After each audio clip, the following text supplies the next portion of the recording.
Hello, my name is Marcus White, and welcome to the Neighbor to Neighbor Show. This show has been created to let you know about various projects and programs going on in your neighborhood. So please get involved. It is your participation that makes this the best little city in the world. Thank you. Enjoy the show. Let's spread a lot of love, spread a lot of peace. Neighbor to neighbor. One day, one person, one family. Neighbor to neighbor. Let's make this world a better place. Neighbor to neighbor. Let's do it right now before it's too late. Neighbor to neighbor. Let's spread a lot of love, spread a lot of peace. Neighbor to neighbor. One day, one person, one family. Neighbor to neighbor. Let's make this world a better place. Neighbor to neighbor. And let's do it right now before it's too late. Neighbor to neighbor. Today on Neighbor to Neighbor, we will tell you about the Las Brisas fencing project and the city's off-road vehicle ordinance, projects in the Ward 5 Old Northwest, Ask a Neighbor, and the University of Nevada, Reno's escort service. Most people in Reno don't realize that this is a dam structure. It's purpose-built to provide flood control and to protect the city. It's a 53-acre site. It was built in 1959 for those purposes. And so, as development has occurred and homes have been built here, this area actually over the years has seen a lot of activity with off-road vehicles, Jeeps, trucks, things like that. And actually that's not desirable for the earthen dam. It's creating a lot of erosion problems, and it's compromising the structural integrity of the dam over time. Marcus, beyond the erosion problems compromising the structural integrity of the dam structure, the residents here have had issues over the years with the off-road vehicle activity. Noise, dust, people showing up in your backyard at midnight, those kinds of things.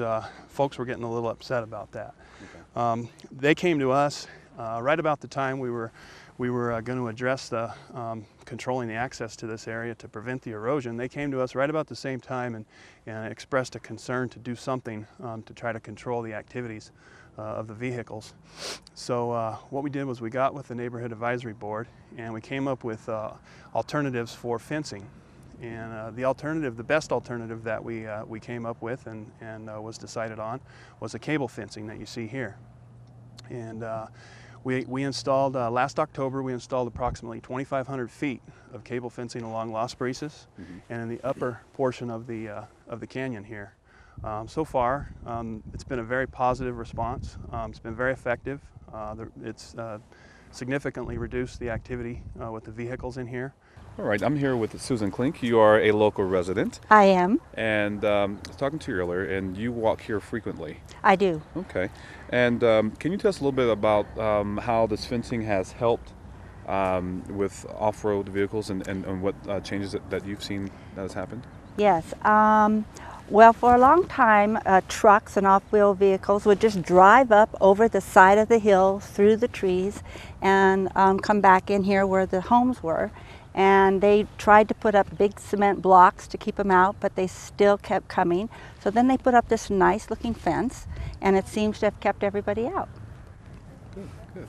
And so have you spoken with other neighbors to see how they feel about this? Is everyone in agreement that everything has gotten a little bit quieter and they're happy as well? Well, I live just beyond the park. For these residents, I would say that it's probably quieter for them, but I haven't talked to them personally. Okay. And you said that you've been here before these homes were built. How was it then compared to now? Well, it was just beautiful pea vine, and I had a gate out of my back fence, and my dog and I would just take off and walk, and we'd have a glorious time. I'm with Officer Mike Guider. Officer Guider, can you please tell the viewers about the new city ordinance regarding off-road vehicles that City Council passed last year? Sure. It was an ordinance that passed last year prohibiting off-road vehicles wherever signs are posted stating that there are no off-road vehicles allowed. The ordinance basically states that it'd be a $1,000 fine and up to 6 months in jail for violation of that ordinance. We're here at the Kings Row access point. If you look behind me, this is a quarter of a mile down in the staging area where off-road vehicles can come and unload the vehicles and enjoy the natural forest. We were talking before, you said your son rides and you ride. Can you tell us, as far as the access points up here, do you find it reasonable to go up here to the Kings Row access point and get out to the National Forest? Yeah, that's easy. It's easy access. Actually, I take another route that's mostly all dirt.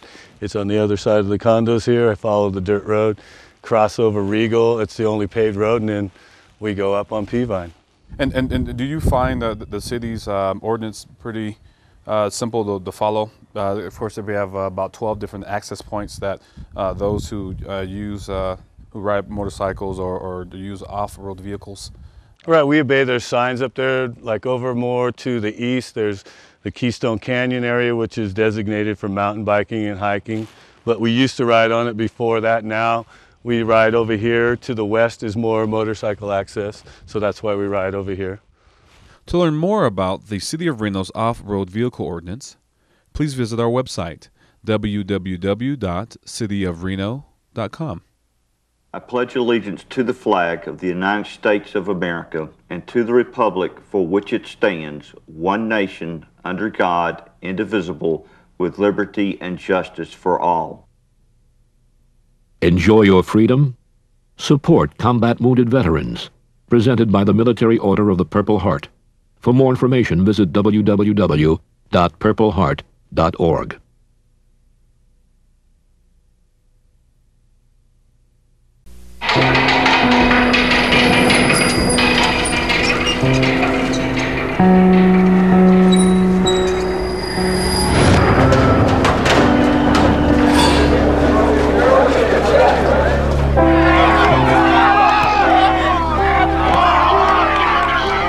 Cuando vas a la cárcel por cometer un crimen con un arma de fuego, tu familia también sufre la sentencia. I'm here with Lorne. She is a former Old Northwest Neighborhood Advisory Board member, and she was on the board for 6 years. And we are here at Whitaker Park, and thank you for coming on the show. Can you tell us what type of, first of all, can you explain to the viewers what the NAB, the Neighborhood Advisory Board, what they are as far as a benefit to the city? To have a responsible government, you need a responsible citizenship, and the NAB gives us a way to participate in our government in a way that we are responsible for our neighborhood and what goes on here. And I think the NAB is a perfect vehicle for that communication with the city. And the 6 years that I worked, it was a wonderful avenue of addressing issues that we felt were important in our neighborhood. Okay, and so we're here at the park, and there were have been a couple of projects that the NAB helped fund for the park. Can you give us some projects that was done? Yes, there were several in this neighborhood. We installed a new bathroom. We paid for half of it. The city paid for the other half. We helped resurface the tennis courts right behind me. We paid for some landscaping, the roses along the east-south corner over here. And we have a project of installing some playground equipment over here. And then we worked on the 7th Street walkway just below the park to improve that landscaping and the whole tone of the neighborhood. Okay, and so since all this has been either completed or getting ready to get started, how do you think that the neighbors feel? And now that you're not on the advisory board anymore, how do you feel as a resident coming to the park or walking down 7th Street? Oh, I love it. Every time I see somebody walking on 7th Street, I know that they appreciate it. A reporter went to the neighbors and asked them, and they responded very favorably. We used that as a vehicle to ask Rayleighs to improve their landscaping, because we said we are a neighborhood, and within a week we got an answer back from Raley's, and if you've noticed, they have improved their landscaping. So it's been a community effort, and I think it's been a very positive one. Okay. Now, if you were to make a suggestion for folks to get more involved within the Neighborhood Advisory Board, what would you say? Well, each neighborhood advisory board has a liaison. You're the one for us. So the first thing would be to talk to the liaison, who knows what the neighbors want and is a good vehicle between us and the city council and any of the city departments. Certainly Reno Direct is a great vehicle for calling and attending advisory board meetings. Ours are on the second Tuesday of the month. We provide a light dinner ahead of time, so if you don't get a chance to go home before, you can eat and then participate in the meeting. Can you tell me, what is the role of the redevelopment agency? I honestly don't know. Probably just to fix things around the neighborhood, maybe? I have no idea. I'm really not certain. Probably to plan out stuff, try and bring more people in, just try and get people in and rebuild the city, get everything up to date, looking new. The answer is to remove blight, create retained jobs, encourage development, and to promote the overall economic vitality of the city. Okay, cool. The nice weather is back and the parks are full of people. When making your trip to one of the City of Reno parks like Idlewild, Virginia Lake, or Teglia's Paradise, keep in mind the following. Alcohol is not allowed in any of the parks unless a permit is first obtained. Dogs must be kept on a leash 6 feet or shorter, except in off-leash areas at Whitaker and Virginia Lake. Permits are needed for groups of more than 25 people and for exclusive use of facilities such as picnic areas, shelters, and athletic fields. Grilling is allowed only in gas grills from home or the charcoal barbecues provided throughout the parks. Leave your portable charcoal grills at home. Glass containers of any kind are hazardous and are not allowed. Reno parks close at 10 p.m. from May 1st through Labor Day and 7 p.m. the rest of the year unless the sign says otherwise. Please help keep the parks clean, safe by following these regulations. They're part of the Reno Municipal Code. For more information, call 334-2487.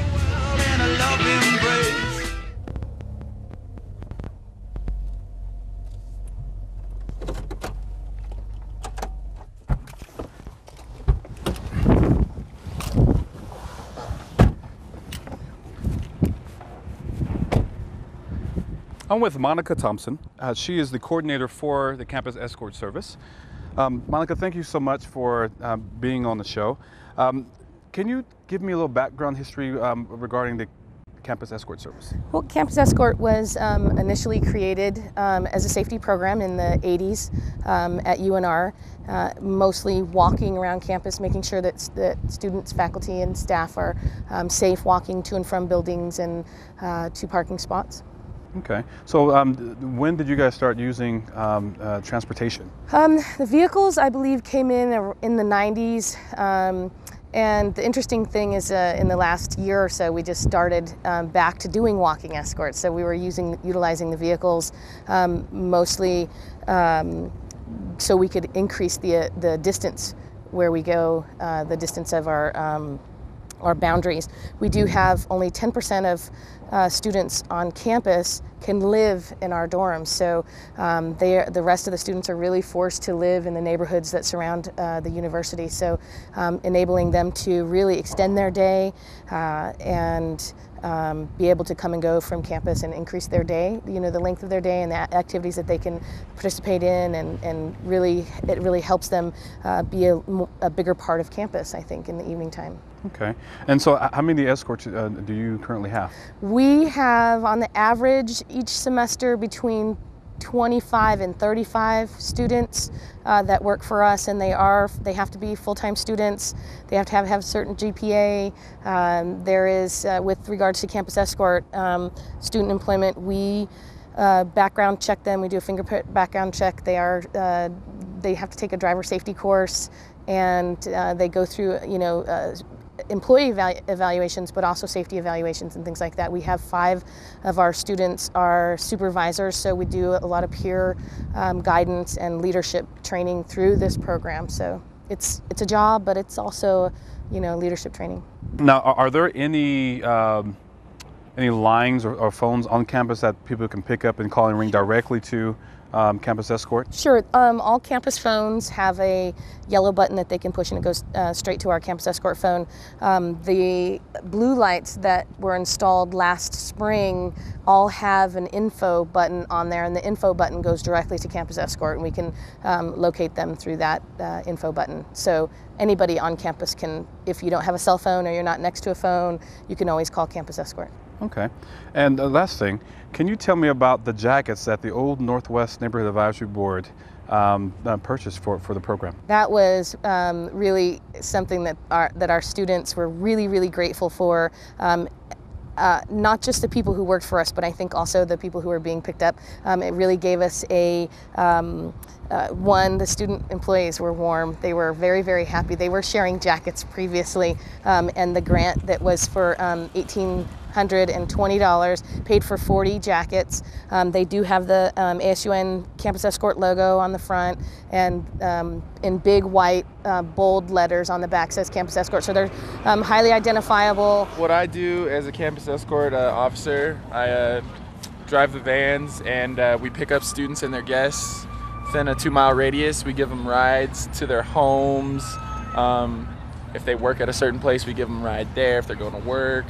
And we help them with their academic pursuits. How far out west of here do you go? The farthest west that we go is actually Keystone and Wyoming. That's our boundary. That's the 2-mile radius.